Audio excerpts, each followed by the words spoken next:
San Michele. Un residente chiama i carabinieri per segnalare alcune persone all'interno di un'area privata e mentre i militari partono per andare a controllare arriva una seconda telefonata di un altro residente che aveva sorpreso due intrusi nella sua proprietà e che si sono giustificati dicendo di aver scambiato l'abitazione per un hotel.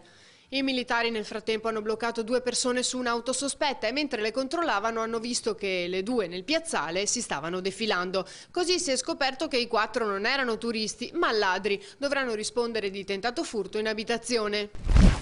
Venezia. Allarme bomba nel primo pomeriggio scattato a causa di una valigetta abbandonata nell'area della biblioteca, una delle sedi dell'Università Ca' Foscari dietro Campo Santa Margherita. L'oggetto incustodito ha insospettito il personale che ha chiamato le forze dell'ordine. Sul posto sono giunti gli artificieri della polizia e gli agenti delle volanti per tutte le verifiche del caso.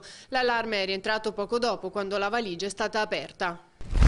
Martellago. Tornano all'auto e si ritrovano pietre al posto delle ruote. Continua la serie dei furti ai danni di veicoli parcheggiati. Un episodio in via Longin, dove ad essere presa di mira è stata l'auto di un uomo che abita nelle vicinanze. Doppio furto anche nel parcheggio dell'ipermercato Lando sulla Romea a Mira.